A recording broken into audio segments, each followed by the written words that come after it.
Assalamualaikum warahmatullahi wabarakatuh. Alhamdulillahirabbil alamin. Pada kesempatan kali ini saya akan menceritakan karomah-karomah Sultanul Aulia Syekh Abdul Qadir Jailani, yang mana beliau adalah pemimpin seluruh aulia-aulia Allah yang ada di muka bumi ini. Hal ini berawal dari malam di Isra dan di Mi'rajkannya baginda Nabi Muhammad sallallahu alaihi wasallam. Diceritakan oleh Syekh Rasid bin Muhammad Al-Junaidi, pada saat malam di Isra'kannya baginda Nabi Muhammad sallallahu alaihi wasallam, datanglah malaikat Jibril membawa buraq. Setelah itu, buraq tersebut dihadapkan kepada baginda Nabi Muhammad sallallahu alaihi wasallam dalam keadaan tidak berhentinya ke sana kemari. Baginda Nabi Muhammad pun bertanya kepada buraq tersebut, "Wahai buraq, kenapa kamu tidak mau diam? Apakah kamu tidak mau ditunggangi oleh diriku?" Kata baginda Nabi.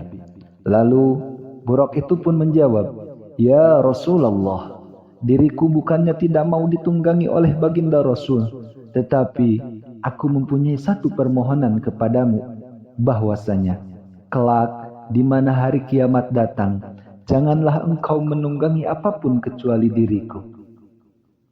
Maka baginda Nabi Muhammad pun menjawab dan menyanggupinya atas apa permintaan buraq tersebut. Dan buraq tersebut pun meminta satu permintaan lagi kepada baginda Nabi Muhammad sallallahu alaihi wasallam. Apa permintaan itu? Bahwasanya dia ingin pundaknya dipegang oleh baginda Rasul supaya menjadi tanda di hari kiamat bahwasanya buraq tersebut telah bertemu dan ditunggangi oleh baginda Rasulullah sallallahu alaihi wasallam, makhluk termulia yang Allah ciptakan.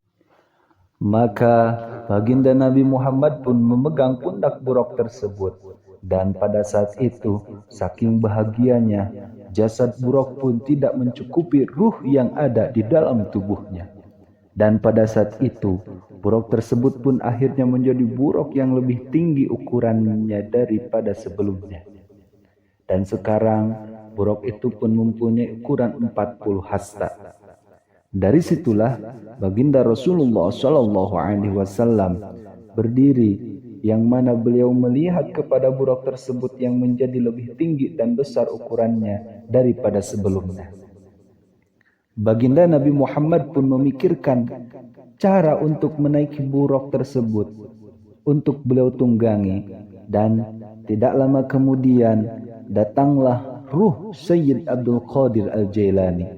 Lalu beliau menawarkan diri kepada Nabi Muhammad sallallahu alaihi wasallam, dan beliau pun berkata, "Wahai baginda Nabi, aku persilahkan pundakku ini untuk menjadi pijakan kakimu, agar baginda Nabi bisa menunggangi buraq tersebut."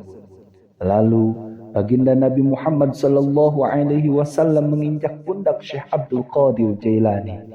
Setelah itu Syekh Abdul Qadir Jailani berdiri, dan baginda Nabi Muhammad sallallahu alaihi wasallam telah berada di atas pundak buraq yang tadi.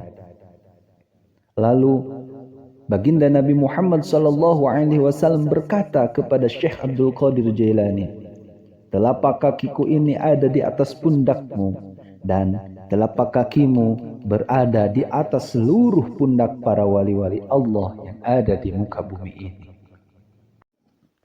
Karomah yang kedua, orang yang sudah mati selama 500 tahun dihidupkan kembali oleh Syekh Abdul Qadir Jailani di dalam kuburnya. Diceritakan di dalam kitab Asrarut Talibin, Syekh Abdul Qadir pada suatu waktu melewati sebuah tempat. Beliau menemukan orang Islam yang sedang beradu argumen dengan orang Nasrani. Setelah itu Syekh Abdul Qadir Al-Jailani pun menghampiri mereka, dan di sana orang Islam pun langsung memberi keterangan bahwa mereka sedang membanding-bandingkan Nabi mereka, yakni Nabi Muhammad sebagai Nabi umat Islam, dan orang Nasrani memuji Nabi Isa sebagai Nabi atau Tuhan mereka. Syekh Abdul Qadir pun memberitahu kepada orang Nasrani bahwa Nabi Muhammad adalah Nabi yang paling mulia di antara para Nabi lainnya. Orang Nasrani itu pun tidak menerima atas apa yang dikatakan oleh Syekh Abdul Qadir Al-Jailani tersebut. Kata orang Nasrani bahwa Nabi Isa lah tetap yang paling mulia di antara para nabi. Syekh Abdul Qadir pun bertanya kepada orang Nasrani tersebut, alasan apakah yang membuatmu yakin bahwa Nabi Isa adalah nabi yang paling mulia atau yang paling utama dari Nabi Muhammad dan dari nabi-nabi lainnya? Apa dalilnya? Kata orang Nasrani itu, Nabi Isa adalah nabi yang bisa menghidupkan orang yang sudah meninggal. Lalu Syekh Abdul Qadir pun kembali bertanya, kalian tahu diriku bahwa diriku bukanlah seorang nabi, tetapi diriku hanyalah seorang yang menganut ajaran agama Nabi Muhammad SAW. Kata orang Nasrani, oh jelas, saya pun mengetahuinya.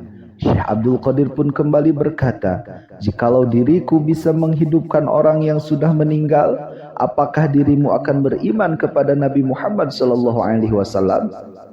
Maka orang Nasrani pun menjawab, ya, tentu saya akan beriman kepada Nabi Muhammad SAW. Dan Syekh Abdul Qadir pun kembali berkata dan mengajak kepada orang Nasrani tersebut, mari kita cari orang yang sudah lama mati dan sudah lama dikubur. Orang Nasrani tersebut pun menyetujui dan sama-sama mencari orang yang sudah lama mati yang sudah dikubur. Setelah itu, mereka menemukan kuburan yang sudah berusia 500 tahun lamanya. Dan Syekh Abdul Qadir bertanya kepada orang Nasrani, bagaimanakah cara Nabi Isa menghidupkan terhadap orang yang sudah mati? Maka orang Nasrani pun menjawab dengan menyebutkan kum biiznillah, yang artinya hiduplah dengan izin Allah Subhanahu wa taala. Syekh Abdul Qadir pun menjawab, coba dengarkan dan lihatlah caraku menghidupkan manusia yang sudah mati. Maka Syekh Abdul Qadir pun menghidupkan orang yang sudah lama mati tersebut dan menyebutkan kum biizni, yang artinya hiduplah dengan izinku. Tetapi di dalam kitab yang lain diterangkan bahwa Syekh Abdul Qadir Al-Jailani berkata kum biiznillah ketika menghidupkan orang yang sudah mati, yang artinya hiduplah dengan izin Allah Subhanahu wa taala. Setelah itu kuburan pun menjadi terbelah, lalu keluarlah dari kuburan tersebut orang yang sudah lama mati di dalamnya, kini hidup kembali. Yang mana orang itu ternyata dulunya adalah seorang penambang.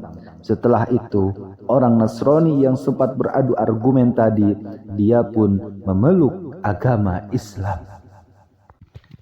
Itulah sebahagian karomah-karomah dari Sultanul Auliya Syekh Abdul Qadir Jailani, yang mana seperti kita ketahui bukan hanya itu saja karomah-karomah beliau, masih banyak sekali karomah-karomah Sultanul Auliya Syekh Abdul Qadir Jailani yang insyaallah lain waktu saya akan ceritakan. Mudah-mudahan kita semuanya bisa diaku menjadi muridnya sehingga kita bisa selamat dunia dan akhirat. Amin. Ya Allah ya Rabbal Alamin.